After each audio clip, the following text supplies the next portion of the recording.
How are we doing? All right. I'm going to close this out here, all right? So stay with me. So I'm here, once this presentation gets on, to say that only creativity can get us out of the trouble that we're in right now. And guys, we're in big trouble. There's big stuff going on, and we've got to tackle it. So only creativity can get us out of this. What do I mean by this? This is what I mean by this. Globally, anxiety is up with everybody, all populations. Globally, confidence is down. And it's driven by big things and small things. Small things like the cost of food and gas, relatively small. Really, really big things like the existential threat of climate change. We've also got personal finances. We've got things like job automation. Am I going to have a job in the future? And of course, things like the political environment. So bad, in fact, that CBC News recently reported that 72% of Canadians are worried about the future or somewhat worried about the future. A really big number if you really think about the weight that society has to carry with that worry in all of our brains.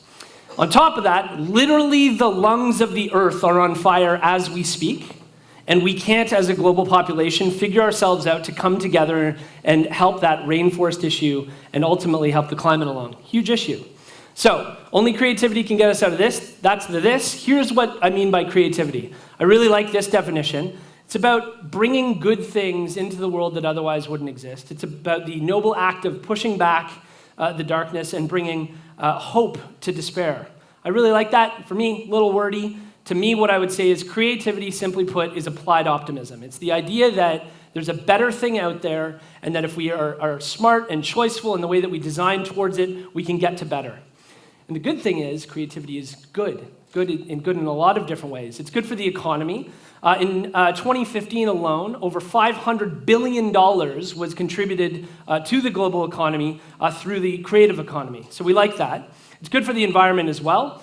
I really like this quote. It talks a lot about the sort of existing generations and future generations and what we can do in terms of getting to better practices for people and for culture and for ultimately the planet, and ultimately getting to a more sustainable development path into the future.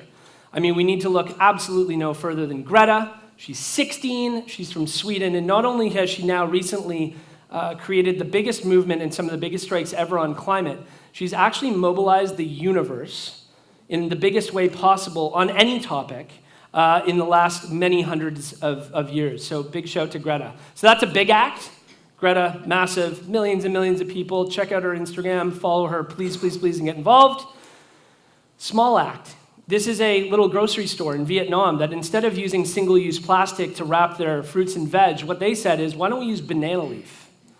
Why don't we get rid of that plastic? Why don't we stop it from ending up in the oceans, and we'll talk about that later, and actually get to a more sustainable, progressive, and super affordable solution. Big acts and small acts matter. Creativity is also good for our health.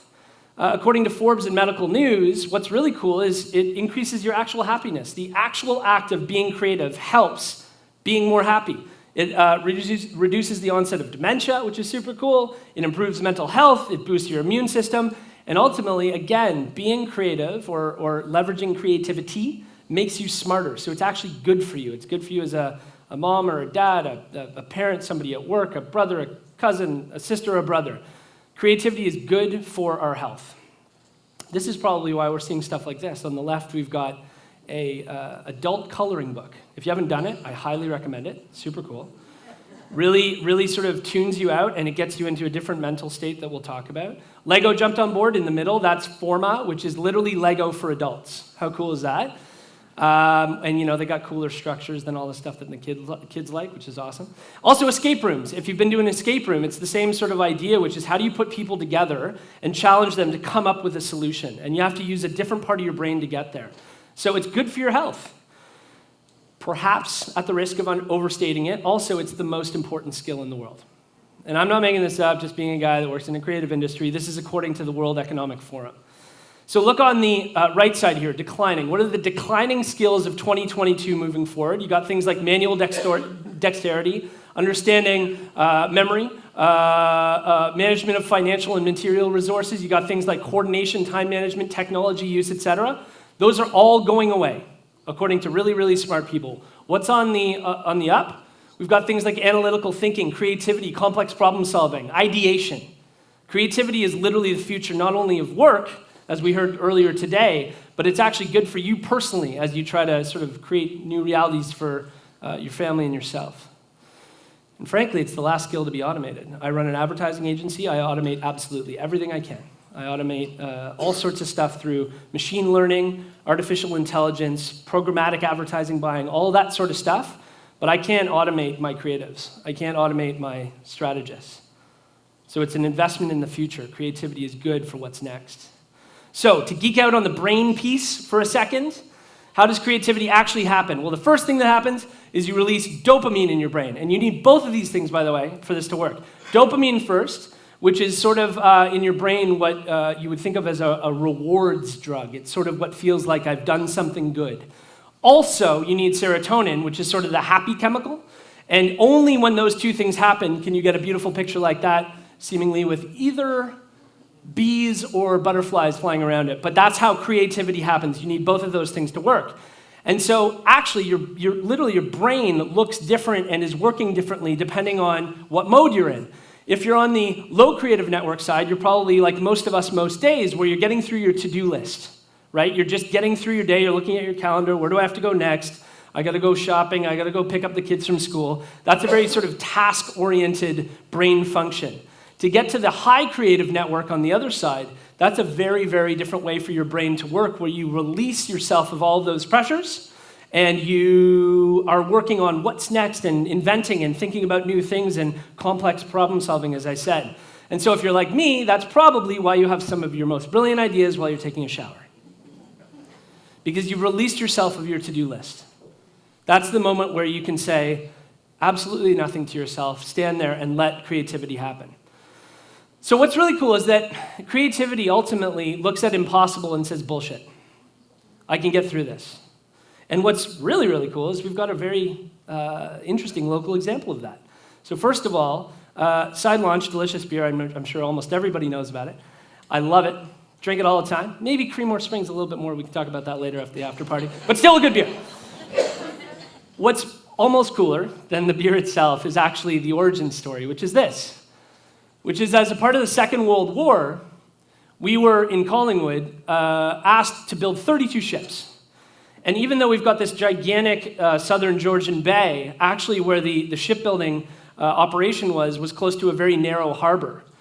And the belief was that we actually couldn't launch the ships in first, or rather from the front, or rather from the back. You had to do it sideways. And so we were one of the only harbors in North America that made that impossible possible, and hence Side Launch beer, which is very cool. So good for all of our predecessors. So here's the theme. What's up? Give me a sense today for why are we excited? What's possible in the future? We're not talking about what's down, we're talking about what's coming. And what I like about creativity as an answer to that is that it's not just an answer to a problem. Creativity can also be a sense of hope. It can be a sense of connection. It can bring us together. It can give us a sense of why we could cope with what the reality of is today and move forward. It can certainly provoke, and we're going to show you an example or two of that. And perhaps most importantly, creativity is contagious. So if you've got one moment of creativity happening, you can see others and inspire others, and maybe those 2 people can inspire 5 people, and maybe those 5 people can inspire 10 people, and then 100 people. So creativity really matters, and it's really, really contagious if we get it right. So a couple of pieces from around the world that really inspire me, and hopefully you as well. This is an artist group in the South Sudan called Anataban, and quite literally that translates to I am tired. And so this is just an amazing artist group that said, we're going to use art to say no more. No more to the violence where we live. No more to letting this go on any longer. And it's a simple and defiant and beautiful act to do that. Beautiful act of creativity. I'm sure many of us have seen this. This is on the border of the southern United States. This is a super cool collection of a very cool architectural firm in Mexico and a professor from UC Berkeley. And what they decided to come together and say is, well, listen, there's a gigantic steel wall there, and it's creating a real sense of otherness.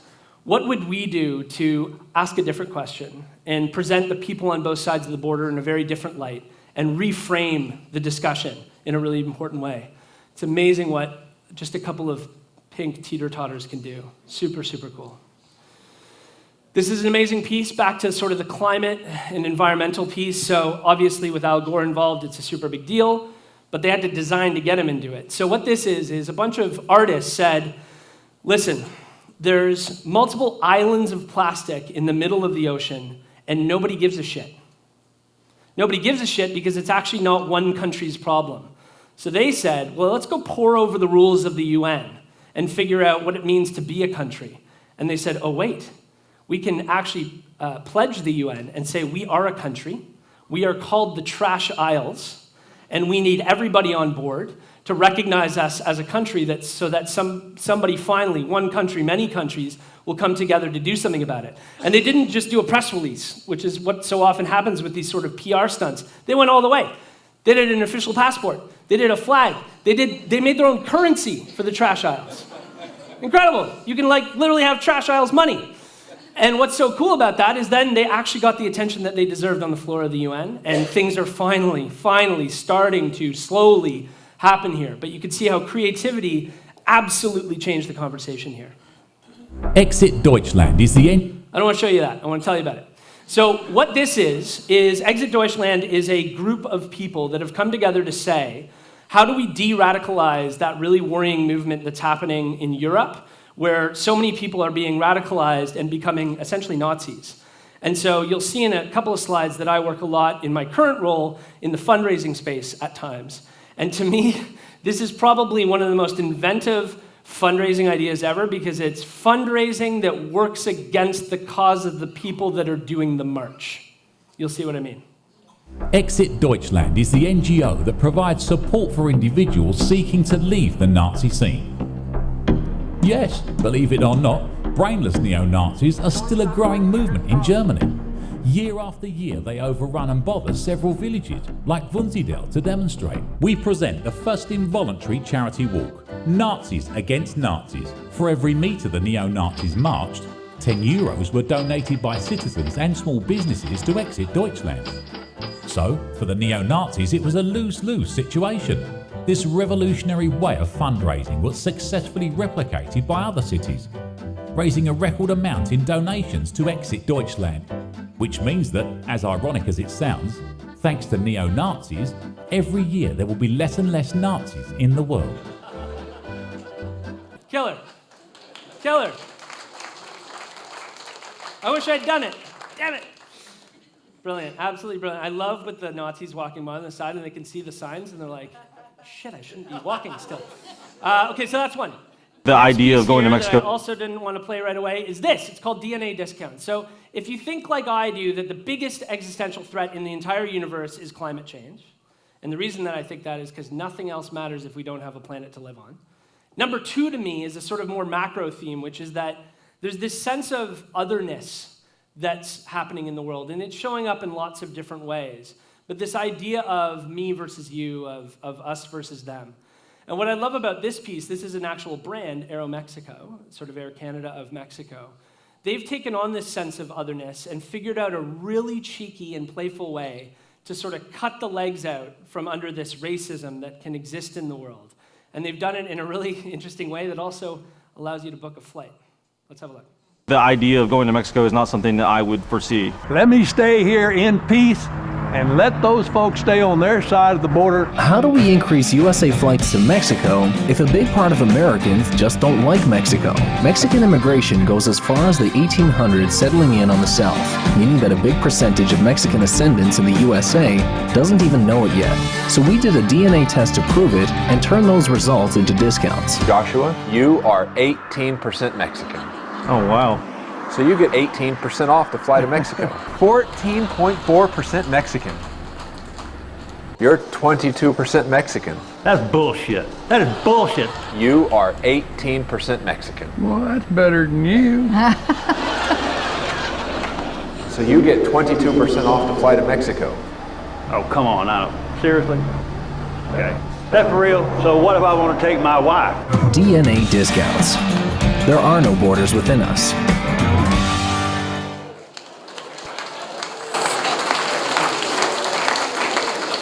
So it makes for a great video, but you can see the importance of the message under that, which is these people feel so separated from those just I was going to say kilometers, but miles south of us, of them rather. And this is a really interesting way to get at the humanity of we are all one. Super, super cool. So up next, I'm going to play it, and then I'm going to play. My agency has the privilege of working with the Hospital for Sick Children in Toronto, Sick Kids, as many would know it, on a really ambitious goal of the next, now, year and a half, but it was once 5 years, which is we need to raise $1.3 billion to get a new hospital built.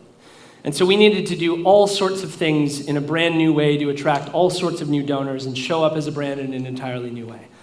Why I make the case for creativity with this particular piece, which is the launch film from year one, is that we needed to make a big strategic shift, which is the category forever, and frankly, charities for almost all of time, have thought about sick children as weak. And this idea that just lob $20 over and hopefully little Timmy will live another day. And we said, no, that's not true. They're little warriors. And how do we honor that? And how do we bring that spirit to the Sick Kids Foundation? So this is our year one launch anthem.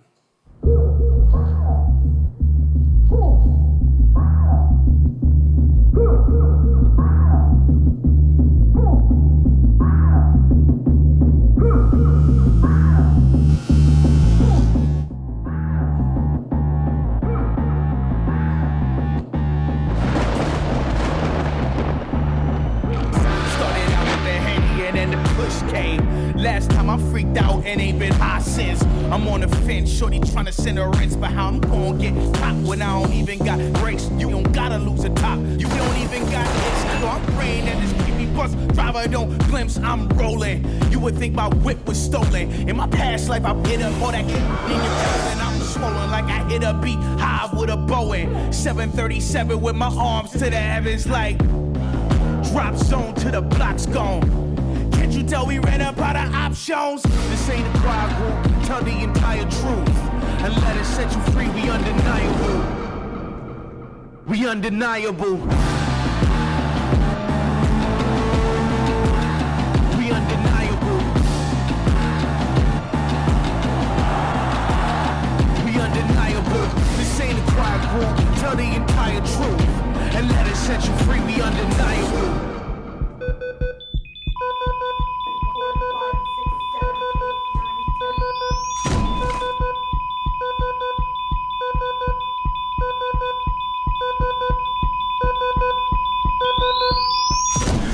We undeniable.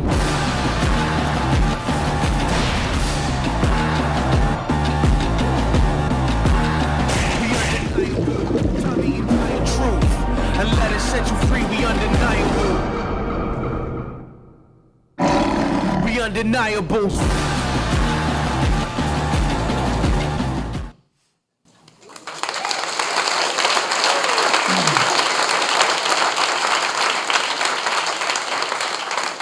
And for those keeping up with the fight, we're 75% of the way to $1.3 billion. We're going to get the hospital done.